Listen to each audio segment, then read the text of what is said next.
Now, hello everybody, and welcome aboard.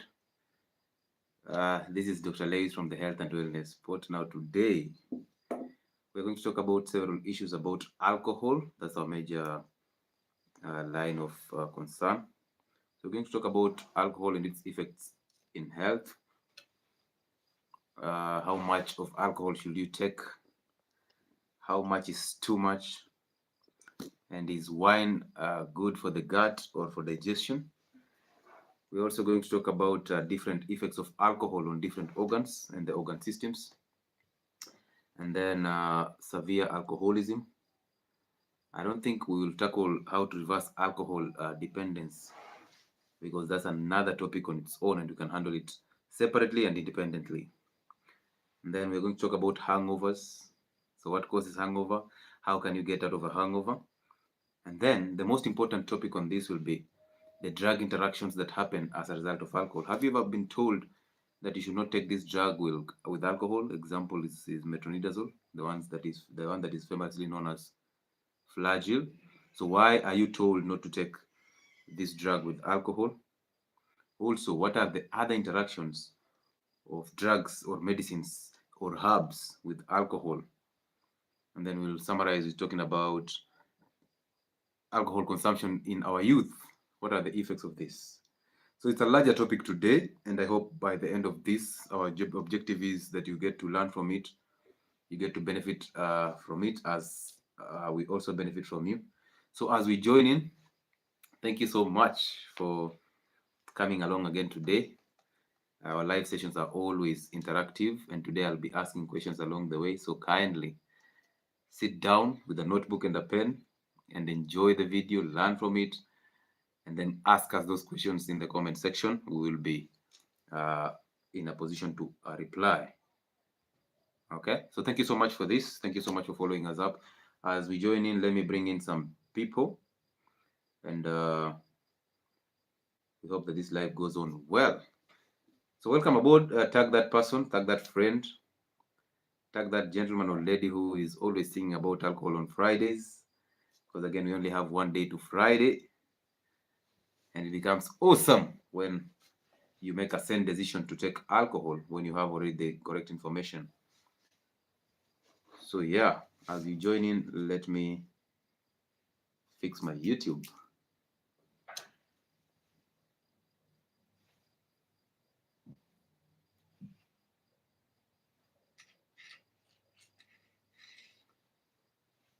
Good. Once again, thank you. If my sound is clear, please confirm. We don't want to get that hitch again about the sound and stuff.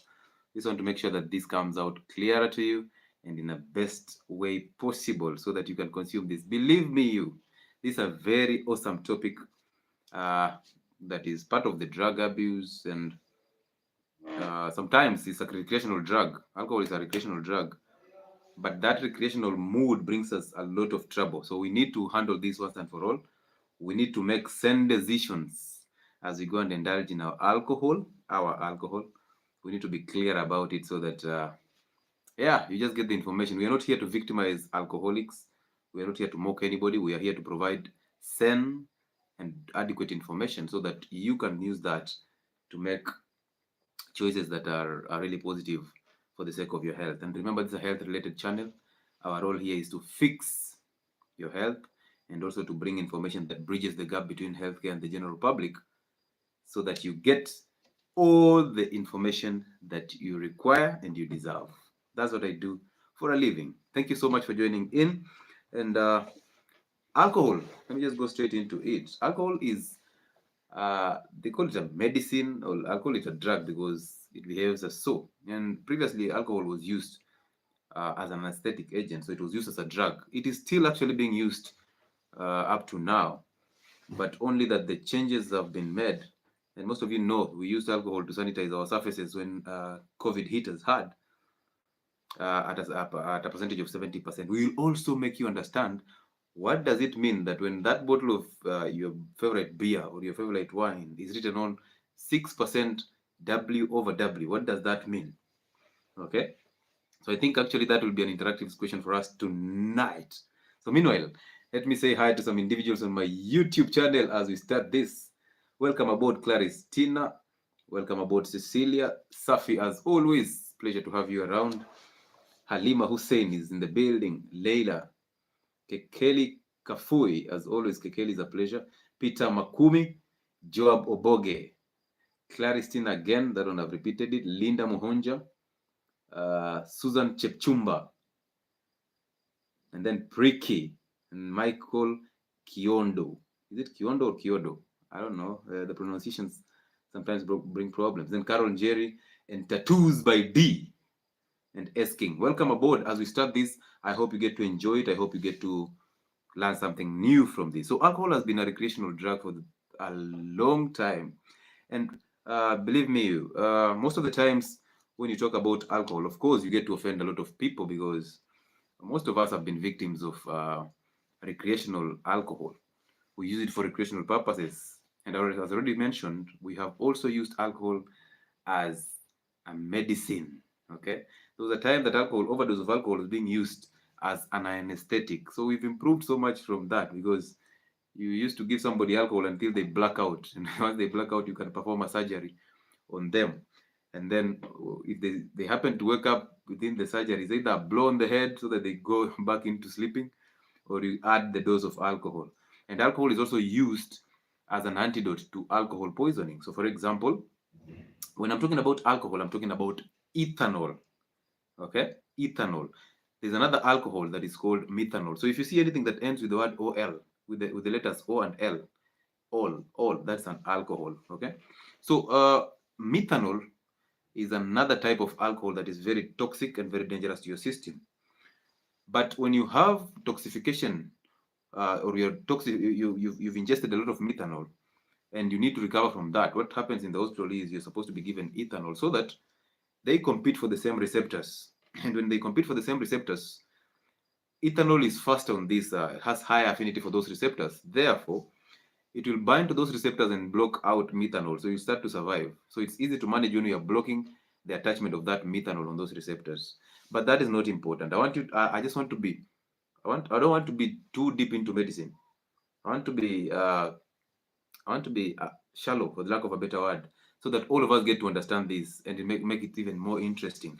I actually released a video that is talking about the macronutrients and how you break them down to get something called acetyl-CoA that is actually fed into the Krebs cycle to give you energy. I am mentioning that video because if you've not seen that video, I released it today. You need to see that video. Why am I saying that? Because at some point we'll see alcohol is broken down to that acetyl-CoA. Okay, and that is where we get the fatty liver from. So you've heard of people who have are chronic alcoholics getting into an alcoholic fatty liver. Those of you who also have relatives who have liver cirrhosis, we will explain that. Where is that coming from and how does it come to occur? So by the end of that, we will be clear on this. So now, when you take that alcohol, and when I'm talking about alcohol, I'm talking about beer, I'm talking about wine, I'm talking about spirits, I'm talking about whiskey, scotch, all those types. The only difference is the percentage. So I think I should start by explaining that percentage. Okay?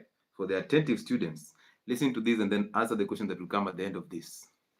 Now, if you take a bottle of your favorite beer, it is written on 6% W over W, or 4.5% W over W, or basically, or L V over V. Okay, sometimes it's V over V because it's volume. So if you take, like, for example, I don't want to mention the brands. Let me just say one beer, and it has 4.5% V over V. What that means is 4.5 is the grams. So how much of this alcohol is in 100 mLs of water or the fluid? So for example, if you take a Tusker, which has 4.5% volume over volume, that basically means 4.5 mLs of that alcohol is present in 100 mLs of the entire preparation.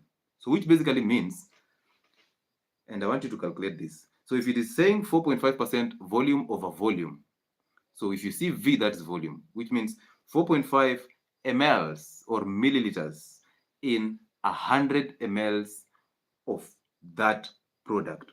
Therefore, if you're taking, let's say, Kenyans call it mzinga, so a 750 ml of that whiskey. Okay, so 750 ml, then it's written on 40% volume over volume. What are we taking? We are taking 40 mLs of alcohol in 100 mLs of the preparation. So for every 100 mLs of that preparation, 40% or 40 mLs is alcohol. So 60 mLs is water, 40 mLs is alcohol. Therefore, if you end up guzzling a whole 750 mLs of that mzinga, of that favorite scotch or whiskey, how much alcohol have you taken that night? That is a question for you. So if we have 40% being present in 40 mLs being present in 100 mLs, how much are we having in 750 mLs of that? So how much of alcohol are you taking that night? I'll wait for that answer as I proceed with this live. So just understand that V over V means volume over volume, and the lower volume is the larger percentage, the upper volume is the lower percentage, which basically means 6% volume over volume, 6 mLs of that alcohol in 100 mLs of that preparation. So how much do we have in 750 mLs of our favorite scotch if it's 40% volume over volume? Let's see the brighter students here as we start this conversation. And as we continue, as people keep on answering those questions, listen to this. The mouth is an absorbing surface. All this is called the buccal cavity. So your mouth is an absorbing surface. That's why when you bite yourself, you get to heal so fast. Why? Because there is a lot of blood vessels that supply the mouth. Vascularization. There's a lot of blood vessels that line the tongue, under the tongue, and also the mucosa that is on the mouth. And that is an absorbing surface. I'm saying this because I remember telling you to avoid commercial toothpaste. And one of the reasons why I told you to avoid commercial toothpaste is because it has a warning that says if you ingest more than required for brushing, you should contact a poison center. Now, they did not tell you how much is required for brushing your teeth. So you don't know. You're just reading the label and then that's it. You read the warning, but you cannot practice what the warning says because you don't know how much you should use for brushing your teeth. So they play it safe. This is the same thing that is happening. In your mouth, you're absorbing that commercial toothpaste, the parabens, the fluoride. You're absorbing it and it goes directly into your bloodstream. Actually, when you absorb drugs or anything through the mouth, even sweets, when you're chewing that sweet or you're unamumunya sweetie, that glucose goes straight into the bloodstream. Now, that avoids the liver because remember, anything that goes through the mouth and goes into the stomach will be absorbed through the hepatic portal vein and then goes to the liver for metabolism.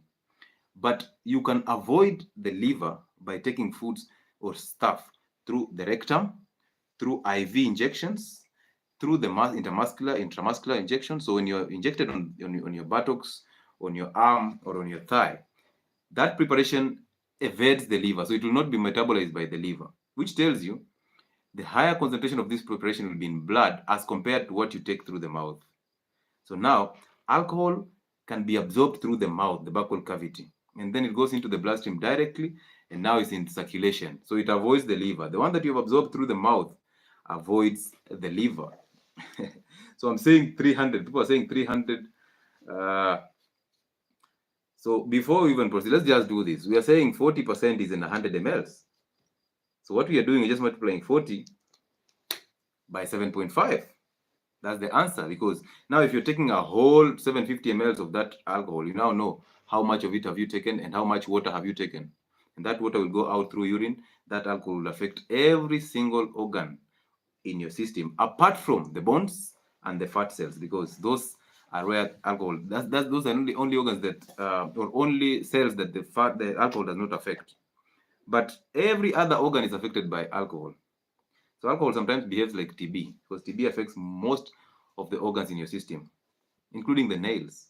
And alcohol does the same to you. So we'll find out as we proceed. So when it gets through the mouth and you get into the bloodstream, now it starts to circulate. Now that is 1% of alcohol. This is the reason why when you start taking alcohol, that first glass tastes bitter.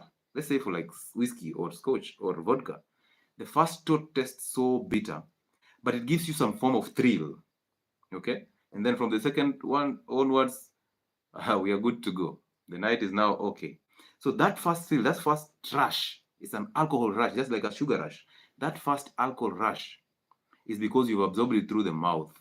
And remember, as you take alcohol, for it to hit a certain level, for you to start feeling like some form of high, it has to be about 20 to 30 minutes for it to be absorbed into the bloodstream. But this one, you've taken it and it goes straight through the mouth into the bloodstream. So you'll have a small rush of alcohol. And as you continue, alcohol will keep on being absorbed in the stomach and then into the small intestines. Okay, so a larger percentage of alcohol is absorbed in the small intestines, and a smaller percentage, like 20%, is absorbed in the stomach. There is a problem here. You've heard of people who say, before I take alcohol, I must eat meat. Okay, so on your stomach, just below your stomach, before you join the small intestines, there is a sphincter that closes the small intestine. And that sphincter is called pyloric sphincter. Now, that pyloric sphincter, when on an empty stomach, it doesn't have a reason to close. So it's soft, it's opening up so that the contents of the stomach can flow into the small intestines for absorption. But when you've eaten, that sphincter closes so that you can mix food in the stomach before it heads into the small intestines. Now, if you take alcohol on an empty stomach, my friend, that alcohol moves so fast into the small intestines and you start getting high so fast. If you take alcohol on a full stomach, that alcohol will maintain, it will be slow. The movement from the stomach into the small intestine will be controlled and slow. So you'll get high in a systematic way. I want you to note that because I'll talk about it later on. So now again, in this stomach, alcohol has a direct effect on the stomach wall. So as it's being absorbed through the mucosa of the stomach into the bloodstream or into the hepatic portal veins for it to go to the liver, it's also causing an inflammation, a direct inflammation on your gut wall.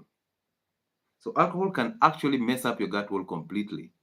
And that's where we start getting gastritis. That's where everybody who takes alcohol, most of the people who take alcohol, who indulge in alcohol deeply, they end up at the pharmacy buying those omeprazoles. So you go to buy omeprazoles, hoping that they solve your problem. But of course, you don't want to stop the alcohol. You want to take the drugs. So you're actually adding up on your budget for healthcare. So that's how it happens. So alcohol inflames your gut wall directly. Also in the stomach, we have good and bad bacteria. The good bacteria, their work is to maintain the environment. Their work is to actually keep the bad bacteria in check. Okay? But the bad bacteria are just there trying to just wait for, they're like scavengers. They're just waiting for a chance to come and then they hit you hard. But on the surface of the bad bacteria, we have something called lipopolysaccharides. We have talked about lipopolysaccharides on a video. Now, these lipopolysaccharides, when alcohol destroys, because it's an antiseptic, it's actually an antibacterial. So when it kills this bad bacteria, the surface of the bad bacteria releases that lipopolysaccharides. And remember, if these lipopolysaccharides are just in your stomach, there's no problem. They'll get out. But alcohol is still causing an inflammation on the gut wall.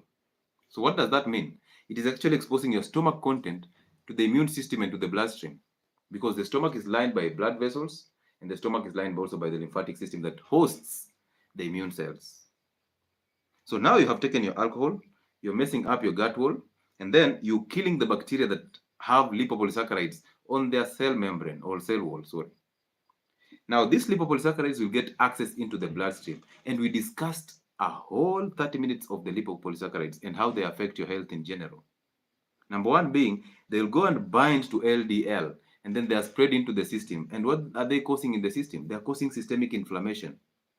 And this is how alcohol starts the process of hurting your heart, hurting your kidneys, your blood vessels, and causing you all this systemic inflammation.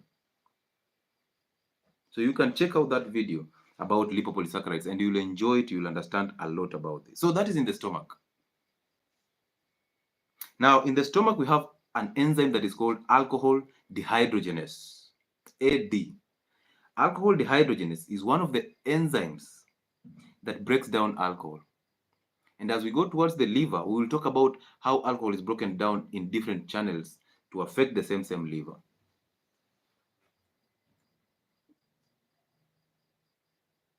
So I want you to understand that alcohol starts to mess your system straight from the mouth as it goes down. So now we are at the stomach level.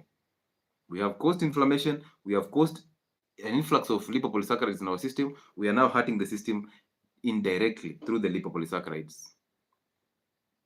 Now, in the stomach, we have an enzyme that is supposed to break down this alcohol. Yes, it breaks down this alcohol, but on a very smaller percentage.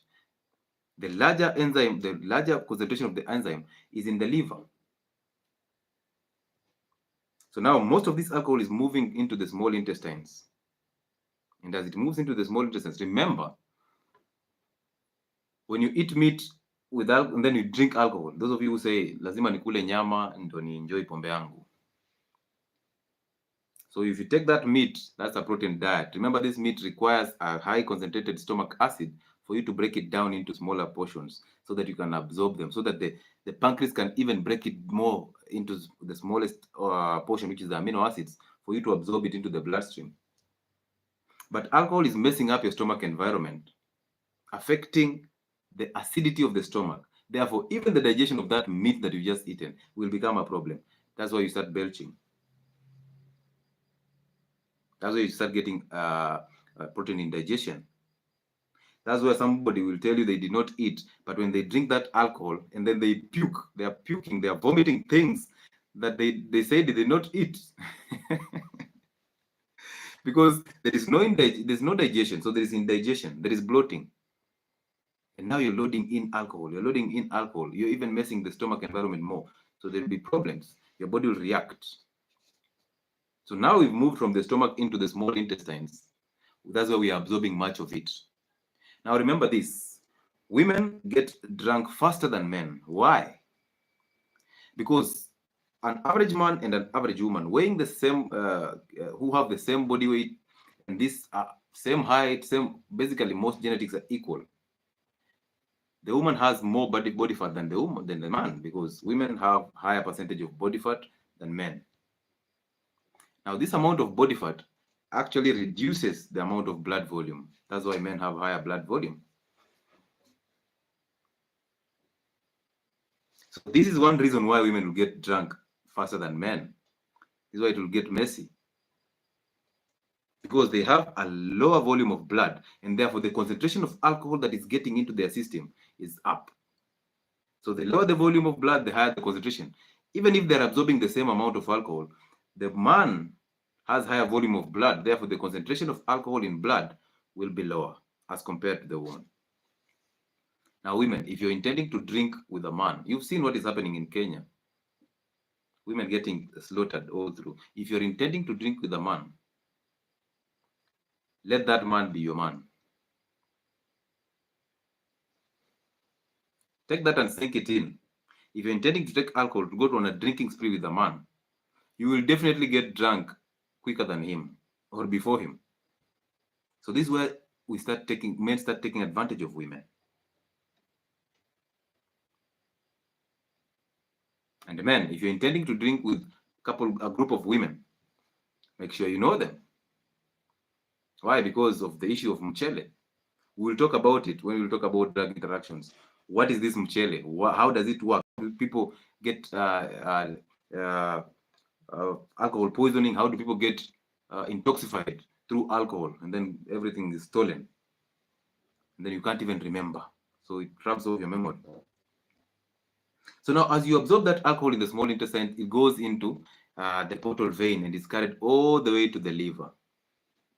But remember this, the rate at which you're drinking that alcohol is relative to the rate at which the liver is breaking down that alcohol. What does that mean? This means if you hasten, or if you do that alcohol, if you drink that alcohol faster, there's a problem, because you need to take the liver at its own pace so that you bring in that alcohol, the liver breaks it down, takes it out through the sweat, through urine, and through breath, and you can run to the toilet to urinate it out as you top up. Now, most of you will go and take shots so that you can maintain a level. Of course, you'll get to that level. But what is happening is you're actually rushing the liver. The liver will not break down this alcohol as it has to. It's supposed to break it. So much of this alcohol, remember, the portal system, from the intestines into the portal vein, carried to the liver, broken down, and then out to the heart, then it's pumped to the lungs and outside back to the heart, and then into the body. So that's the hepatic circulation. So basically, you take food from the small intestine, goes into the portal vein, goes into the liver, is broken down. The good one or the detoxified one is taken through out of the liver. Some goes through the vena cava, some goes through the hepatic artery into the heart. Into the heart, we bring in by the vena cava. Then it gets into the heart, it's pumped out through the pulmonary artery into the lungs for oxidation. So you oxidize it, you put in oxygen, then it comes back through the through the pulmonary vein into the heart, and now it's pumped out through the aorta into the body. So this is that circulation. I'm actually mentioning this circulation because look at this. You are rushing your liver to break down alcohol. So your liver is actually pass and forward. So most of this alcohol will bypass the liver and go straight into the heart, into circulation. Now, remember, alcohol is dissolved in blood because ethanol dissolves in water, and water makes a larger percentage of blood. So it goes into the heart and then it's pumped into the lungs. And then, remember, in the lungs, you have the alveoli, the sacs that are filled with air. So at this moment in time, alcohol has the ability to diffuse outside the bloodstream into the alveoli and then out. So some of the alcohol that you do not break down in the liver because you are rushing to drink alcohol, you're rushing to finish the bottles or to catch up with your friends. Most of it that did not get detoxified or broken down or metabolized in the liver is now into your bloodstream. And now has gotten into your lungs and now into the alveoli, and now it gets out. So that is one way of detoxifying the system anyway, but that's the wrong way of detoxifying it. So it gets out. That's why when they belch, you hear, you smell that alcohol smell. That's why when they talk, that's why when they breathe, there's that alcohol smell coming out. And this is actually how the police use the alcohol blow. Because the amount of alcohol that is coming out from that breath is actually the same percentage with that in blood, because it wasn't broken down into the liver. It was not broken down. There's no metabolism. So the amount of alcohol that is coming out through smell actually has the same percentage as blood. So that's why alcohol blow is very perfect. So when you run to that alcohol blow joint and you're running away, you know you're guilty because it will actually say the truth. Because those breathalyzer tests actually utilize the principle of this, what I just explained. So some of it gets out through breathing. Some of it gets out through sweating. And then most of it, you'll get it out through urine as water, sorry. But I want to take you through how the liver breaks down alcohol. So that's just another channel. You did not break down this alcohol, so therefore it got out through breathing. And now in the liver, you're supposed to break it down so that you get something called acetate. This is where that video that I just put up makes sense. Because that video is talking about how you break down food substances, the carbohydrates, the protein, and the fats, to end up to getting something called acetyl-CoA that is actually fed in a channel called the Krebs cycle to give you energy. Now, alcohol is broken down to that substance called acetyl-CoA in the liver. So one pathway of breaking down alcohol is you bring in alcohol in the liver, and then this alcohol is taken up by the enzyme called alcohol dehydrogenase. Remember, we talked about alcohol dehydrogenase. I'll call it AD. We talked about AD in the stomach. Now it has come into the liver where you have the higher concentration of this AD. And what is happening is this AD breaks this alcohol to give you something that is called acetaldehyde. So as you bring in that alcohol, most of it is going to be broken down to give you acetaldehyde. Now write down that word acetaldehyde, because this is the substance that is responsible for your next day hangover. This is the master of hangovers, the acetaldehyde. Now in the same liver, we have another enzyme that breaks down this acetaldehyde to give you now acetyl-CoA, so that it detoxifies that alcohol, so that you don't get the hangover, you don't get hurt, you don't get problems that are being brought up by alcohol. Now, the unfortunate part is most people who cannot get into alcohol addiction lack this enzyme that is called acetaldehyde dehydrogenase. So the other one is alcohol dehydrogenase. This one is acetaldehyde dehydrogenase. Mark those two. This acetyl dehydrogenase is very absent in a good percentage of people.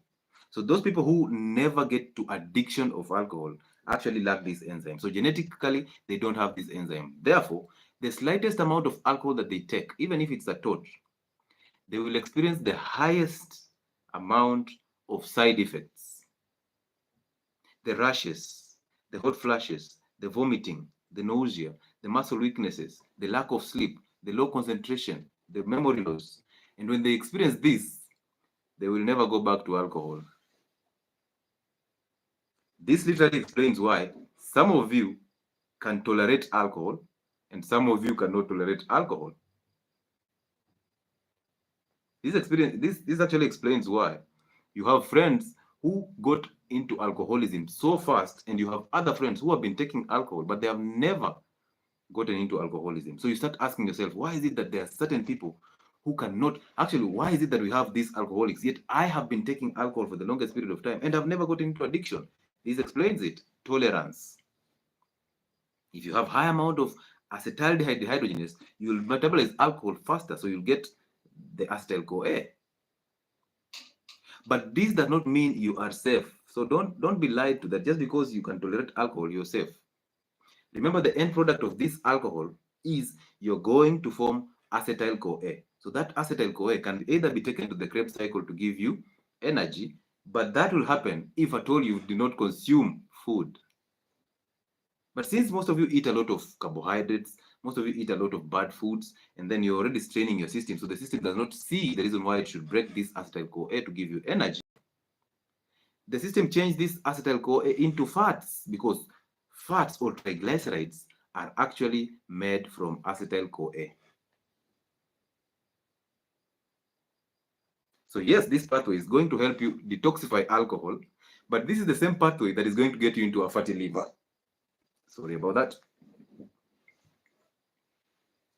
So yes, you're going to break down alcohol. You're going to be safe because of the side effects will reduce.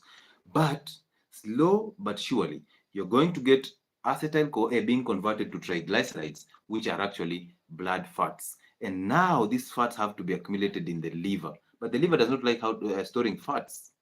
So it's either you go send these triglycerides into the blood so that your triglyceride ratio starts to go up, which is a problem, or temporary storage in the liver, and this is what is causing you a fatty liver. And now that is what we call fatty liver disease, which is alcoholic fatty liver disease. Now, when you have a fatty liver, you are going to experience all the metabolic syndrome because your metabolism of glucose, of carbohydrates, of protein is now messed up. So you're going to experience a lot of problems as a result of a fatty liver. Insulin resistance is there. So therefore, diabetes, obesity, hypertension, chronic conditions like arthritis will be there. Inflammation of the system will be there. Channel number 2. Alcohol is broken down in the mitochondria. And now remember, the liver is the organ that actually detoxifies drugs, foods, poisons, so that it keeps your body free. And that's why the liver is the best organ in the system. Why? Because it can regenerate. 2/3 of the liver can regenerate to give you a whole new liver. But you can imagine how much we mess the liver. We give it alcohol, we give it cigarettes, we give it medicines, we give it bad foods. We don't fast. So we hurt our liver all the time.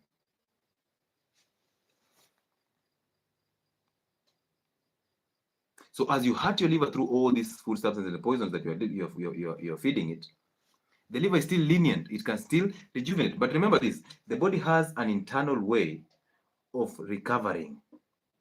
The body has an innate way of recovering. Sorry. So it has an innate way of healing and fixing things. But the unfortunate part is that this healing process is not always the best.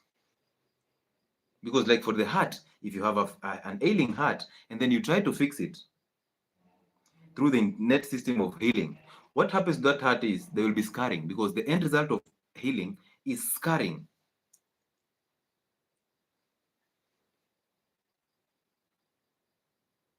So when you get the scars, that is what we call liver fibrosis. That fibrosis, a scar is called a fibrosis. So if you have scarring in your lungs, that is lung fibrosis. If you have scarring on the liver, that's liver fibrosis. So the healing process is not always the best. It's not always the best. But the liver is very lenient. It will still heal. There will never be a scar on the liver because 2/3 of it can regenerate to give you a whole new liver. So you still have a chance. But look at it this way: you're consuming alcohol every day, and then you're loading in toxins through GMO foods and fertilizers and herbicides. You're loading in soda and juices. You're loading in fruits, the fructose. So you're actually overwhelming your liver. So how will your liver protect you if you cannot protect it? Alcohol is just one of the reasons why you're messing up the liver. So that's channel number one. Channel number two, the liver has CYP. There's an enzyme system in the liver that breaks down drugs, that breaks down cigarettes, the nicotine, that breaks down toxin. And that enzyme system is called CYP450. It's called CYP450. This is what we call Cytochrome P450. CYP450. That is the enzyme system that should be protected by all we have. This enzyme system breaks down alcohol. And as it breaks down alcohol, remember it will still give you acetaldehyde, so your hangover will still be there.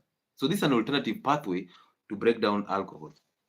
So yes, you still have your alcohol being broken down, but now you still get your acetaldehyde, so a hangover will still be there. But to add on that hangover, this system will yield things that are called reactive oxygen species, ROS. Guess what ROS is doing to your system? Inflammation. And guess what we're going to get into? Cirrhosis, liver cirrhosis. So this reactive oxygen species will start hurting the liver immediately. So you tell me, how is alcohol the most important thing for recreation? How? If at all we're going to take this alcohol, and one pathway is going to give us the same thing, which is a hangover, but then gives us fats. And then the other pathway gives us a hangover, and at the end of it all gives us reactive oxygen species that will actually cause more problems to our liver. How is that even making sense? So the defendants of alcohol, no problem. Those who tell me about wine, the only difference is the distillation process. Stick to the percentage. When you see percentages, you just know if it is 6%, if your favorite wine is 3%, you're taking 3 ml of alcohol in every 100 ml of that product. So let me read in some things here from people, read some comments here, and possibly I can answer some questions here up to where we are. So as we come back, we keep on going. I told you this topic today will be crazy, and you needed a pen and a paper to make it easy for yourself. Glad to see all of you here. As usual, Obilo makes it perfect for us by giving us a super chat. So Obilo, get that from us. Thank you so much for being generous, bro.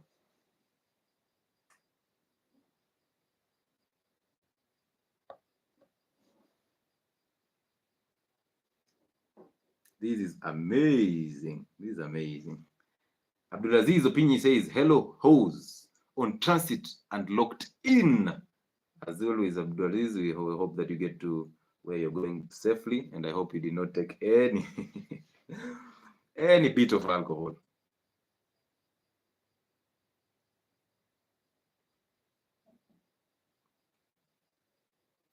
Hii story kuna vile inaleta shangwe. Acha nichukue kikombe yangu ya coffee tuendelee. Yes. Na uchunge, usikose usingizi kwa sababu yetu. Usikose usingizi.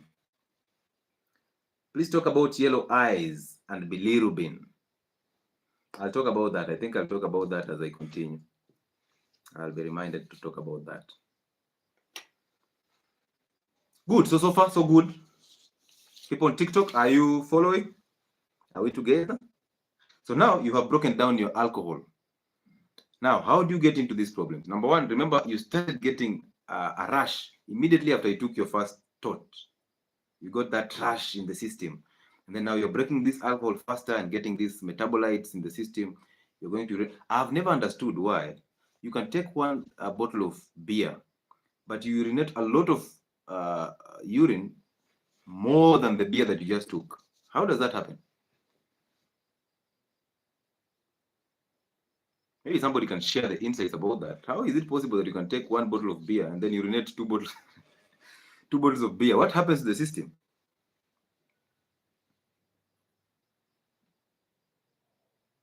So as I said, alcohol affects literally every organ in your system: the lungs, the spleen, the gut, the liver, the heart, the muscles. And by the way, have you ever wondered why people who are chronic alcoholics have a serious problem in building muscles? Even if they go to the gym, they have a serious problem building muscles. Have you ever wondered why?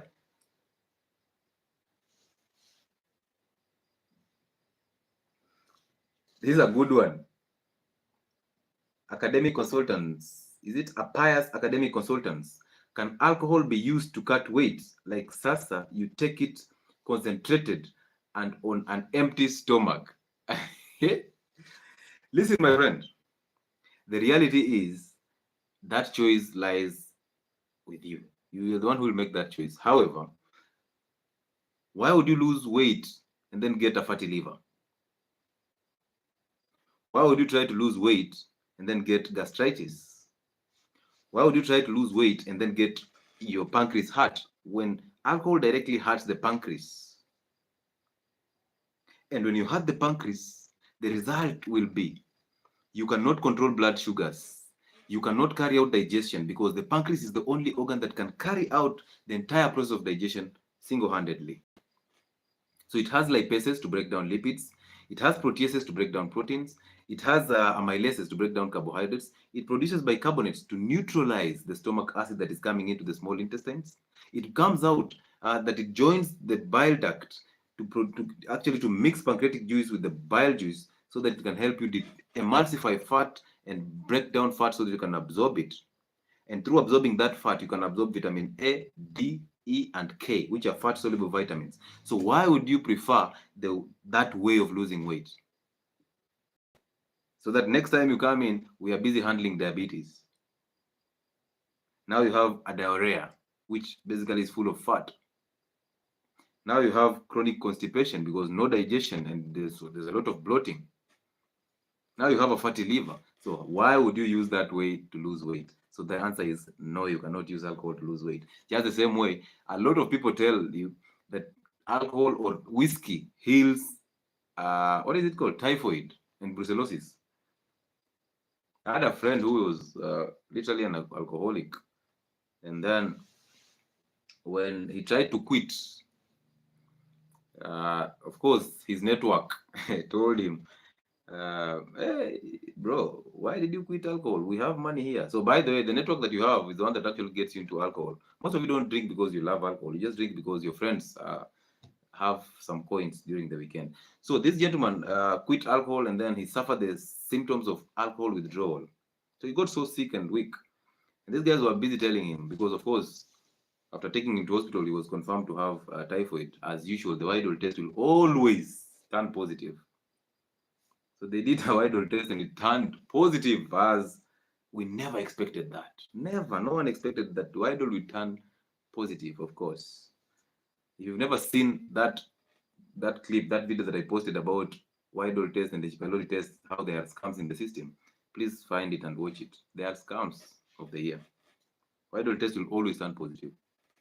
Now, so it turned positive, and this gentleman was confirmed to be having typhoid.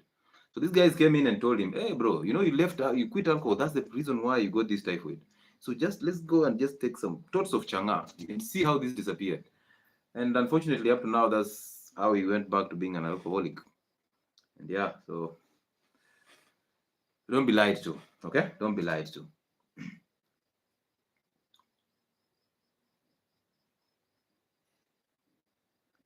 So Pi has made me lose the thought process that I was. Where was I before I proceeded to answer Pia's question? Can fasting be of help when you indulge on a weekend? Listen, you don't indulge to fast. Fasting is not supposed to fix your problems. Fasting is a way of life. Okay, so fasting is a way of life. Fasting is not supposed to come in to fix your problems. Like you cannot create a problem and then create a solution. That's the mentality of the big pharma. Run away from that.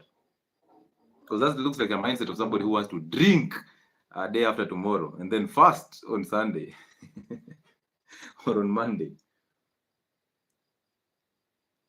Of course, fasting will fix a lot of things, but don't push that rope. We urinate too much because alcohol causes dehydration. It sucks out all water in the body. I know, but I don't know how to explain. Okay, Clarice, that was a good try. I'll explain that, so don't worry. When growing up, our parents gave us changa whenever we had typhoid. Yes, this is happening to literally everybody. Like most people are explaining, alcohol stories are all over. So your dad is the one who is in the front line to give you a tot of changa so that you can you can recover from typhoid. And you've not even been diagnosed with typhoid. He just suspects because you have a severe diarrhea or you have these chronic problems. Quick fast. Take these 2 tots of changa and so you get into more problems. And as you diarrhea as a side effect of that changa, they'll tell you that's now the body cleaning up. That's how that changa is cleaning up your system. So again, take another one. And little by little, you get into dehydration and you might end up getting kidney problems. So run away from that mentality, okay? Thank you for your passion for teaching. Thank you so much, Kathy Mo. Is it Mo M or More? Thank you so much. We appreciate you for the 4.99. That's a $5. Is it a pound, dollar or a pound? This must be a pound. Good.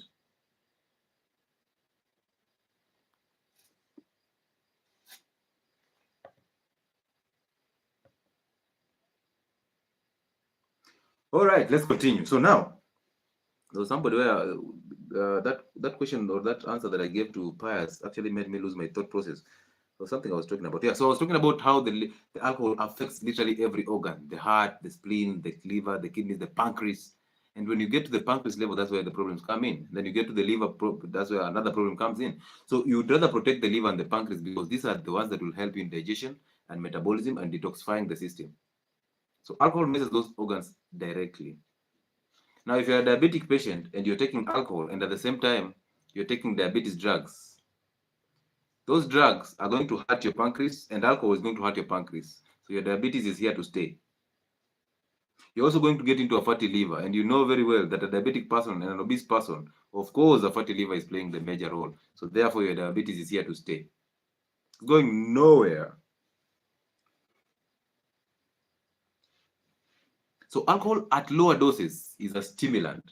That's why when you walk into a club, early hours, people are jovial, people are cheering, they're cheering up. Cheers, my friend. Cheers. I see you, I see you. Yeah, that's my girl, that's my dude. DJ, that's my music. And then you're busy, you're dancing out to this. But as the night goes on, you start getting depression. You start getting to be depressed. Now you start sharing your secrets with the maids, the barmaids, and the waitresses. This is a time when men want to just give out all they have. This is the time they lose their minds, want to give out the car keys. This is when the main head stops to think, and now the smaller head takes over. Now every hole you want to see, you just want to pop your head into it. And remember, as the night continues, you started with an excitement because alcohol at lower doses stimulates the central nervous system. So it's a stimulant. It activates production of adrenaline. It activates production of dopamine. These are hormones that make you feel good and excited. Adrenaline gives you the energy, but there's some fear in you. There's some fear or some worries inside you because of the adrenaline that is coming in. And then the hypothalamus stimulates the pituitary, and then we get a production of adrenaline from the adrenal glands. You're so jovial now. Now you're so excited. And then again, the cortisol is being produced, which is a stress hormone, which actually tells you you're already getting stress in the system. So we're already preparing for you. The system is already preparing to help you handle the stress, which basically means alcohol is going to give you stress. Now, these effects are so scary when you study them deeply, because imagine this. In the CNS, we have those neurotransmitters that stimulate, okay, that excite you, the dopamine. And then we have those ones that actually depress you, the GABA. The ones that, all those drugs, the sedatives, hypnotics, the drugs that you use, the diazepams, will give you sleep. They attack that receptor, they activate it, and you get into inhibition, and then you start sleeping. You start forgetting. You don't think right. You have ataxia, and therefore motion is impaired. So on one side, you're actually stimulating the inhibitory neurotransmitters. That is the GABA, and there's another one called glutamine. And then on the other hand, you're stimulating the endorphins, which make you feel good. Endorphins are the ones that are released after sex, or after a good meal, or after a wheat product meal. So you feel good. And then dopamine makes you feel happy. So you're happy during the early hours of stimulation. And then alcohol, as it goes up, now starts to depress you by stimulating the inhibitory neurotransmitters. And now guess what is happening? You start seeing double vision. You start seeing two people. That's the time when everybody is doing this, because you want to see clearer. Everybody who has been an alcoholic knows that side. At that moment in time, please go home. Because if you don't, you will see nothing. Thank God the gari najua nyumbani. Your vehicle knows home. Thank God. But believe me, this is why you have impaired judgment. So even the reflexes are impaired. So you cannot drive at that moment. Why would you hire somebody to drive you home? If you can't do without alcohol, hire somebody to drive you home. At this moment, you have low cognitive function. So anything you see, you want to get into the skirts. Even that waitress that you walked in and you saw, she was the most, she wasn't appealing. The looks were not so appealing. At this moment in time, once those lights just hit you, and by the way, the clubs are designed to just get into the mood. So there are lights all over, and anything that has a brighter dress. Once those lights, hizo taa zikimulika tu hivi. My friend, this one is the most beautiful creature you've ever seen. So now alcohol is impairing your cognitive function. You can't even think. Now at this moment in time is the time when you have these great ideas. Okay? You have so great ideas. Your mind is actually telling you, hey, bro, why are you wasting time? Just get off your pants and stand on the table and shake what shake what is it Papa gave you. So at this moment in time, you just want to do a crazy stuff and just be noticed because you feel good and feel excited, but now there's an impairment again. Okay? And then as you continue, it gets even more boring. You start getting bored. You don't want to listen to music anymore. You only want the waitress to listen to you. Now your problems are coming out. Now you start telling these people how your wife is disturbing you, how by the so all these crazy ideas are coming in now at this moment in time. You cannot even hire somebody to drive you home. At that moment in time, you can't.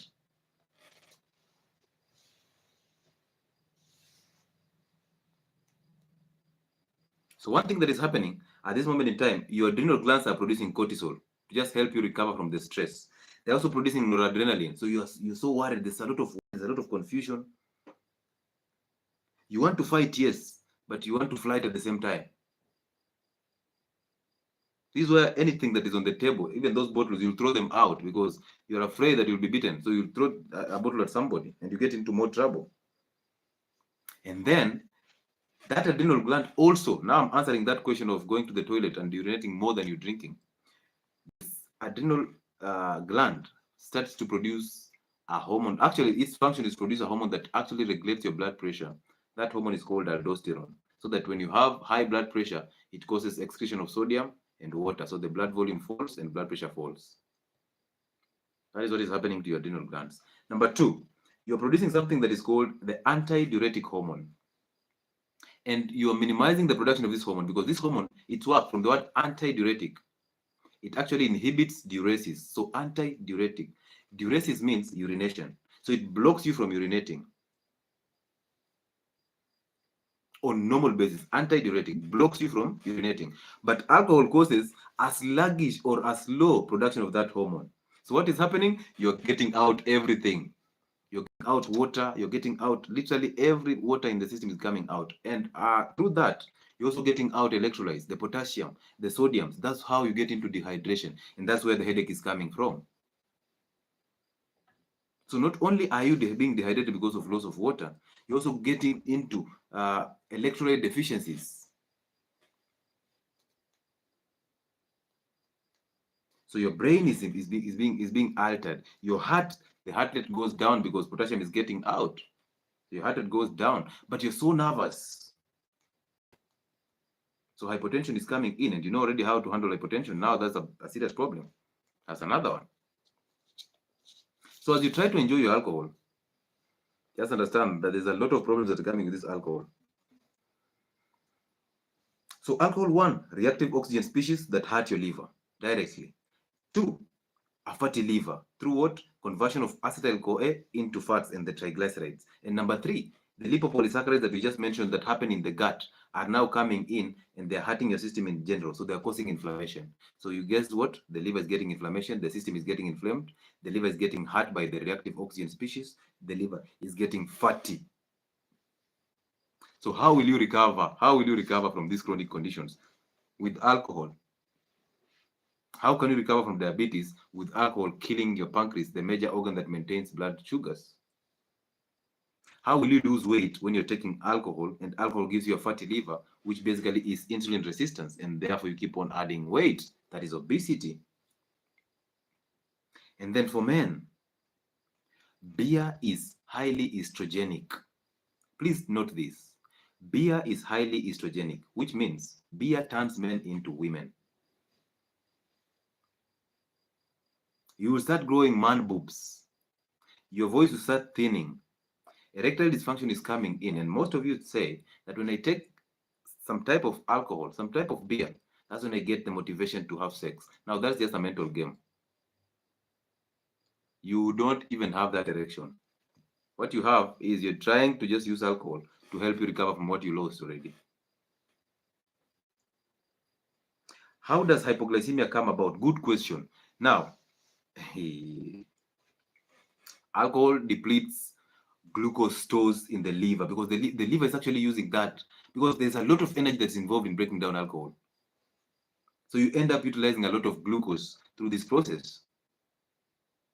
You end up even breaking down glycogen to give you glucose so that you can get this process done. The detoxification of alcohol will actually get you into hypoglycemia because you're actually breaking down a lot of glucose to help you recover from this metabolism. But remember this, most alcoholics are carbohydrate dependent, so they have never adapted fat burning. So they still depend on carbohydrate or glucose for energy. So therefore, these people, even though they have low glucose, their bodies cannot turn to fat to burn it to give them healthy glucose or ketone bodies.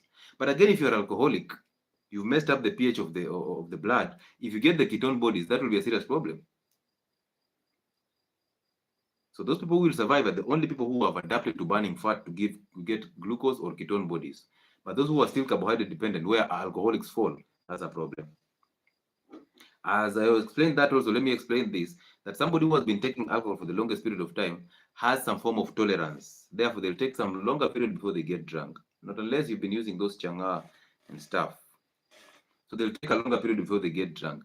For somebody who is taking alcohol, who is a fresher in alcohol or taking alcohol for the first time, of course they'll get drunk faster because their system is not cannot tolerate that. So there's some form of tolerance on this. And then you've ever heard of drugs and drug interactions. So any drug that you take through the mouth has to go to the liver and then into the system. Now, as you've been taking, let's say you have amoeba and you've been given metronidazole, the one that most of you know as Flagyl. So you take this drug, and this drug is broken down by the same enzyme system that we called CYP450. You remember that? Cytochrome P450? That's the enzyme that breaks down drugs. The enzyme system, sorry. So now you're using that enzyme to break down Flagyl. And then alcohol comes in and actually slows this process. So what you're going to get is exacerbated side effects of this product called metronidazole. And you'll get side effects of something that is called, they call it disulfiram effects. So disulfiram effect, actually disulfiram is a drug that when you used to take, you used to get side effects that were so severe. The flushing, basically a hangover for 3 days consecutive. So if you take Flagyl with alcohol, you will get these disulfiram-like effects. You'll get a hangover for 3 days and you might end up even getting into a coma. Now, some people thought that they should tap into this and help those people who are chronic alcoholics. They give them Flagyl or metronidazole. so that when they experience all these side effects of this drug, they will never go back to drinking. That's an animal way of doing those things, because imagine trying to stop somebody from drinking alcohol. Stopping a character or a habit or a behavior has to start from within, not without. It has to start from within. So if you give them Flagyl, metronidazole, and you tell them to go ahead and drink alcohol, my friend, you will kill these people. They cannot handle that hangover. Good. So let me answer again some questions here. Safi, I like that. Yeah, when you're getting that inhibition, and at the same time you're getting some form of excitement, that's when you jump on that table, and that's when English comes in, and it's very you've never spoke English, but that's the time when you start speaking English. We call it Lusungu, because now that's a Lusungu. It's coming from nowhere. You're not speaking English, and people are wondering, hey, this gentleman, eh? And that's the time you start saying, you know, bro, I respect you. I respect you. Yeah? You know me, sir. You know me better, right? I respect you, bro. There's no respect. You're actually losing respect for them because you're standing on a table naked, trying to shake what your papa gave you. Hi, doc. Is it okay to take zinc tablets instead of pumpkin seeds? No. It's okay to take pumpkin seeds. Don't wait for them to go and make them synthetic and sell them to you as tablets. Just the same way you cannot take supplements from tablets and drop diets. Doesn't make sense. I am trying to stop, this is Clarice, I'm trying to stop taking alcohol because each time I get drunk, I cry a lot. Yes, you become super emotional. And that's why I was telling men that alcohol, specifically beer, makes men, women, it makes a man so emotional. At this moment in time, you'll remember your 13th ex. You become so emotional about it. Everything just makes you feel so emotional.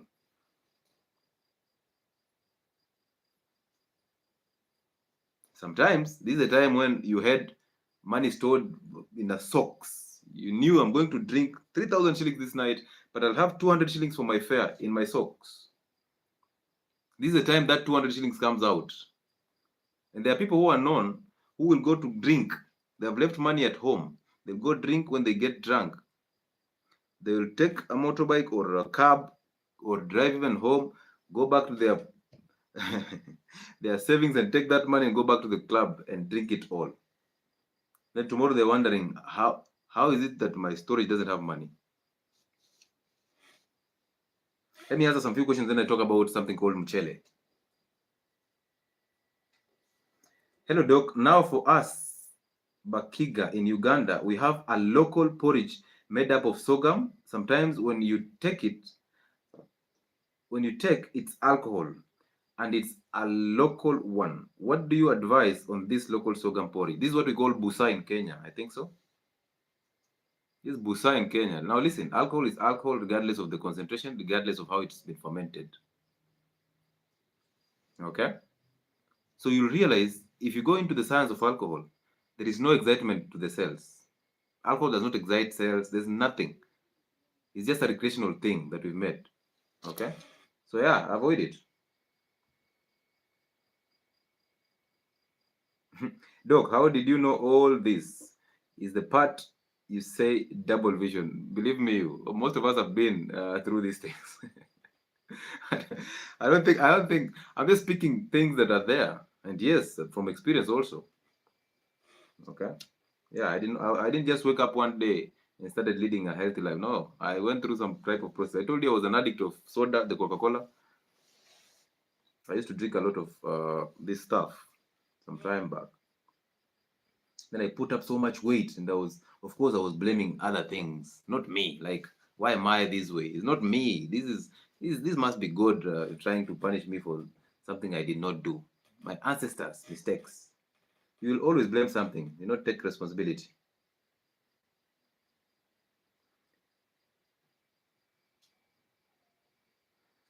Wasike, I can drink heavily, dance, talk English, walk, but when I reach my gate, one leg. What is this? One leg in, naanguka chini. I don't know what happens. Somebody can drive a car all the way from the pub or the club, up to the gate, and then they end up hitting the gate. How is that even making sense? This guy navigated the traffic jam, avoided all the the police checks, even won the battle on alcohol blow. But when they arrive at home, they just hit the gate. And then, of course, they leave the car there with all those lights on, they go and sleep. Then tomorrow we have to answer some things. Are there questions on TikTok? I need to answer questions on TikTok.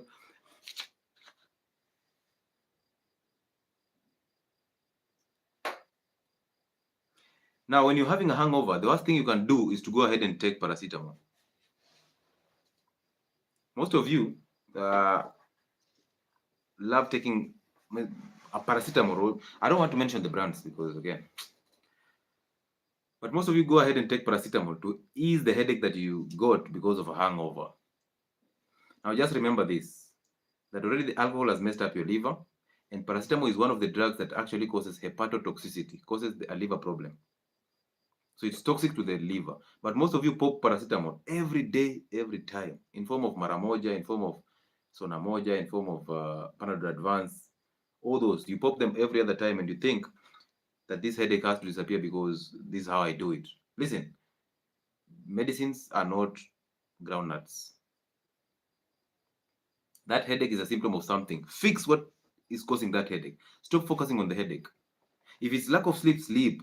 Because also, if you get into alcoholism, you will end up not having sleep. So when you're drinking at night, no sleep. So that is fatigue. You're dancing, that's another fatigue. You're getting dehydrated, that is fatigue. There's loud music, so you're actually straining your eardrums, that's fatigue. So the best way to clean a hangover is take time. Hydrate yourself with water and salt. Sleep. Stop going to take a drug to treat side effects of another drug. Please don't. You cannot take a drug that kills the liver to treat side effects of a drug that kills the liver. You can't do that. Please don't. And alcohol stimulates the vomiting centers. Those of you who have ever experienced the vomiting that comes as a result of chronic alcoholism know how tough and how painful that experience is. So you stimulate your vomiting centers in the brain. They are called chemoreceptor trigger zones, the CTZ. When you stimulate these vomiting centers, of course, vomiting is coming up. You will now excite your stomach and then you're puking. And then when you puke, when you vomit, there's a way you just chew blackout. You will, until tomorrow. Good night. Also, alcohol suppresses your breathing centers. This is the reason why alcoholics breathe very shallowly, but very fast. So you're trying to compensate so that you don't get into acidosis. So that respiration, the quick respiration, is actually going to save you from getting toxicity through acidic blood pH. So it suppresses your breathing centers, and that is something that is very dangerous. That is actually an emergency. You can't suppress your breathing centers. You only need 4 minutes to disappear. To go back to the creator. So don't overindulge in alcohol. We know we cannot stop you from taking alcohol because, again, it's your money. But alcohol has no benefits. It has no benefits to the system at all. Not even your wine. It's not good for digestion. It's not. It's alcohol, and the body knows alcohol. If you're having problems with digestion, it is you. You're eating the wrong foods. Stop looking for something else to fix your problems. Fix them yourself. Simply eat healthy foods. If you're having indigestion and bloating, kindly fast. Take a prebiotic in form of fermented cabbage. You cannot go ahead and take wine to aid in your digestion. The system works naturally without taking that wine. So why do you force it to fit in your schedule? Please don't.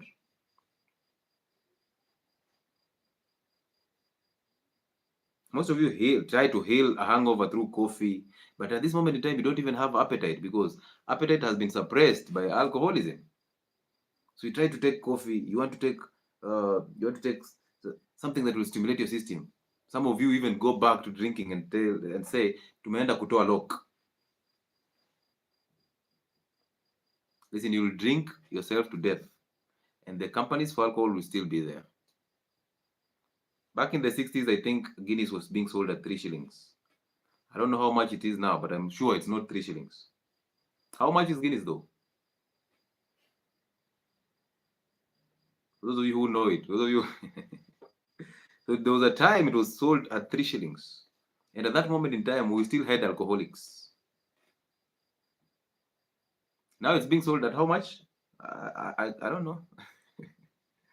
How much is Guinness, my dear listeners? How much is Guinness? Do we still have alcoholics now? I don't know.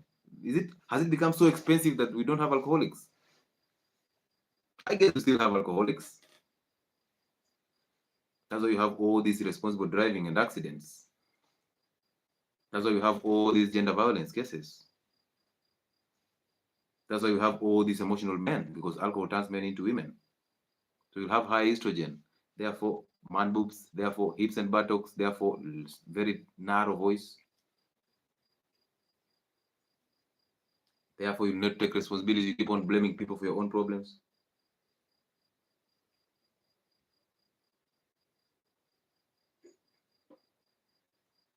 So until when will you learn? And alcohol takes money from your pocket, it does not replace. The moment you realize that, this is the same feeling that people get. And I think this is the same feeling that I got when I was on my internship. And after the internship, there was a lot of money coming in during my internship. And most doctors will tell you that. Most doctors know when you just started your internship, there's a lot of money coming in. So, of course, you'll overindulge. And those of you who were my friends then, they know what happened at that moment in time. So we used to splash money so that we, daktari, chop some money here and there. But the reality is, when you finish internship, and with that pride of being a doctor, you don't want to do any other job that is paying lesser than what you used to get. But there's no jobs. So depression starts to sink in slow by slow. And how does it sink in? That moment when you go to the ATM and withdraw money and realize there's no money coming in at the end of the month, that's when you start getting real depression. Because you're used to getting it out and then somebody will replace at the end of the month. Of course, the government will do that.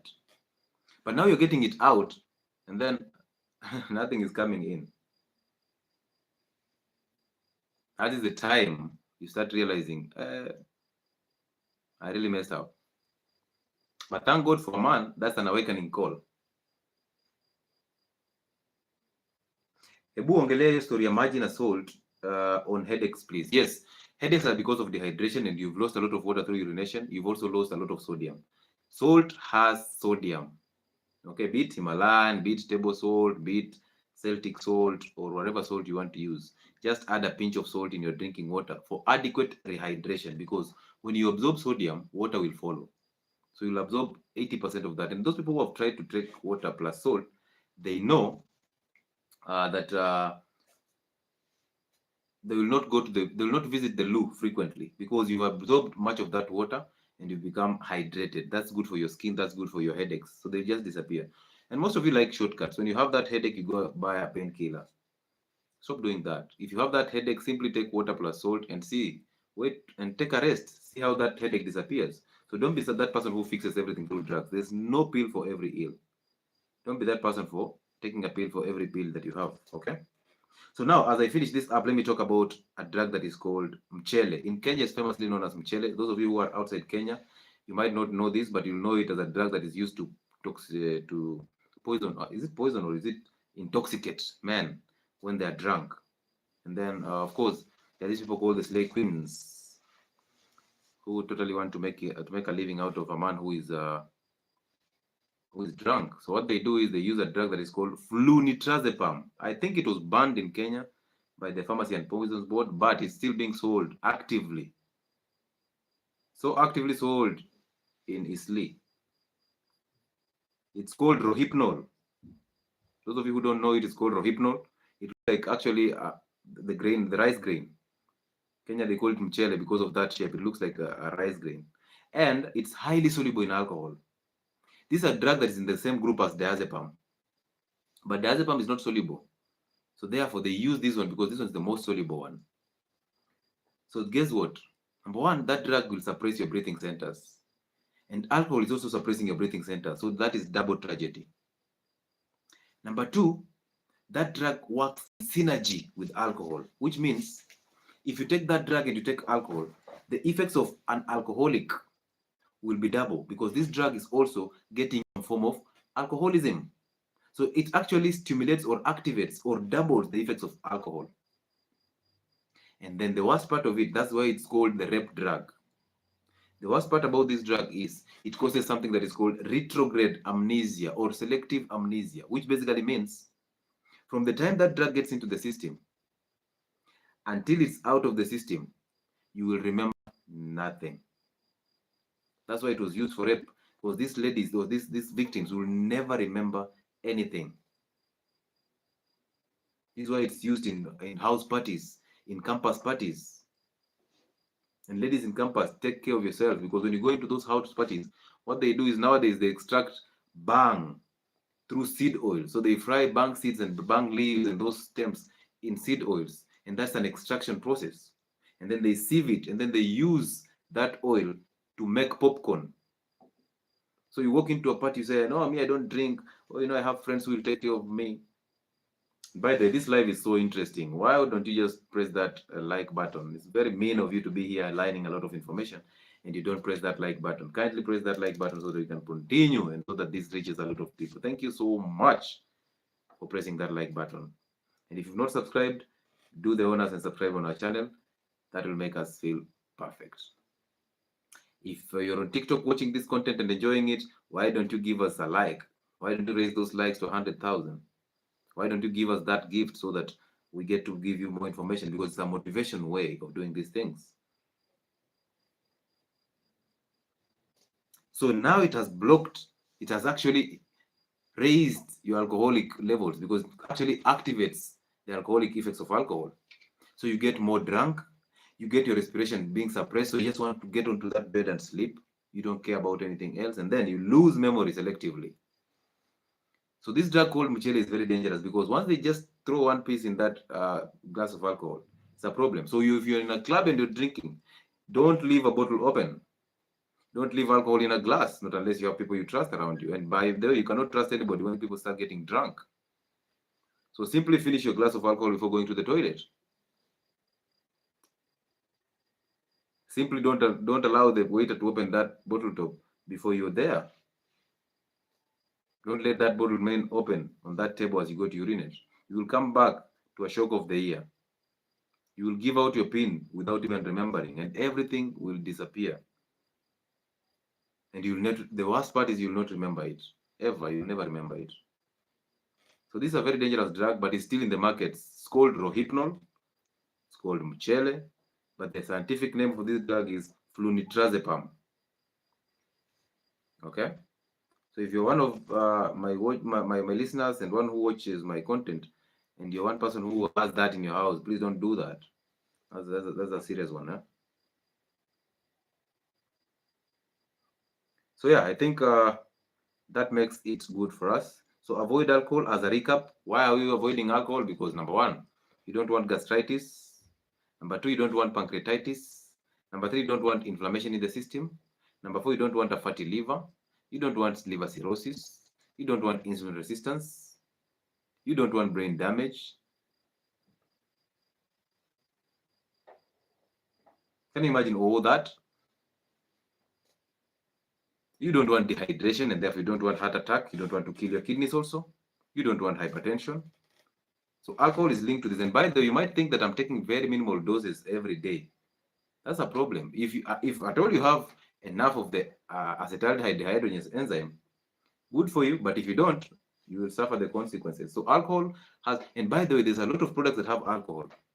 Your favorite commercial toothpaste, your skin products.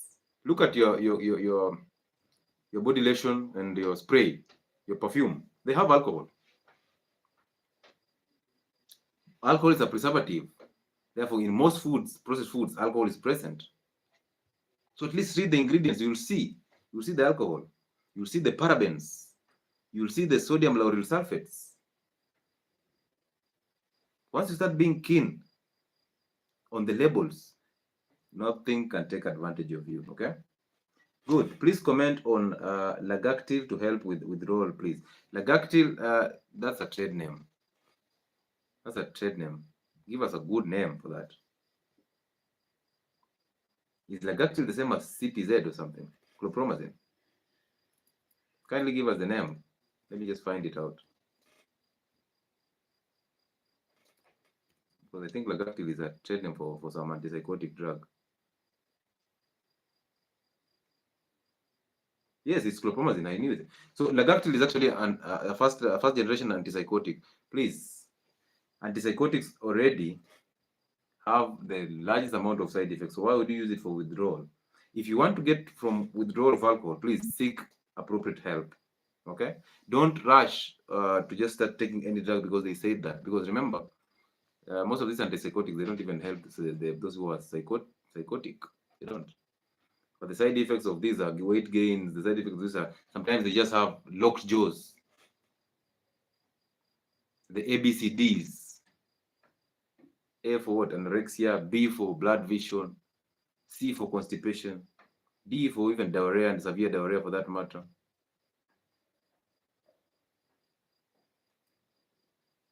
So yeah, don't use that drug. Then urinary retention. So you can imagine getting that urge to go and urinate, but you cannot get it out. So you're retaining that urine. Then you have that locking jaw. You have that ataxia, incoordinated muscle movements. Please don't do that. If you're trying to work your way out of alcohol, find help from professionals. Good. Thank you so much. Now, I think it's time for me to call it a night. So I hope there's a questions from my TikTok. So now, before I call it a night, let me remind you that the week that comes from 29th all the way to 2nd of February, I'll be in Nairobi. For those of you who have chronic conditions and you like to consult, kindly call our office number. And as usual, it's 0707 and then 07 47 22. Book an appointment for that week so that we can help you recover from these conditions. We'll make a one-on-one meeting for that. So from 29th all the way to 2nd, I'll be in Nairobi. 0707 07 47 22. Text them on WhatsApp. Don't call them now because it's at night. Text them through WhatsApp. They'll get that and respond to you adequately on what you're supposed to do. And those of you who are intending to join our weight loss program, kindly contact Wasike. Okay. And then what else?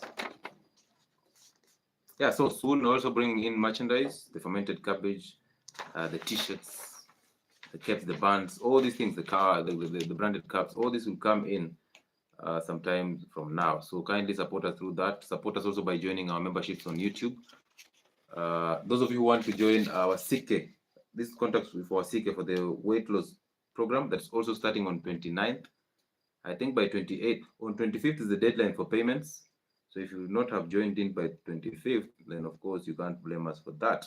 So kindly join in, and the number for our CK is 0791 02 3590. This is for people who want the weight loss program. Contact Wasiko on WhatsApp on 0791 02 3590. That program goes for 3 months consecutive. So at the end of those 3 months, of course, you will be somewhere to make sure that you're healthy and you've lost adequate weight. So we will not rush your weight loss program. We'll taper it down to an individual. Every individual will make sure that you get the adequate information that you need for weight loss and what you should do after that. So we'll give you education about weight. We'll give you education about diets. We'll give you workout exercises that you can do. We'll introduce you into fasting and what to do to start fasting and even to maintain that. We'll also make sure that this program is a sustainable program so that after the program, you can still go on your own and still get it done.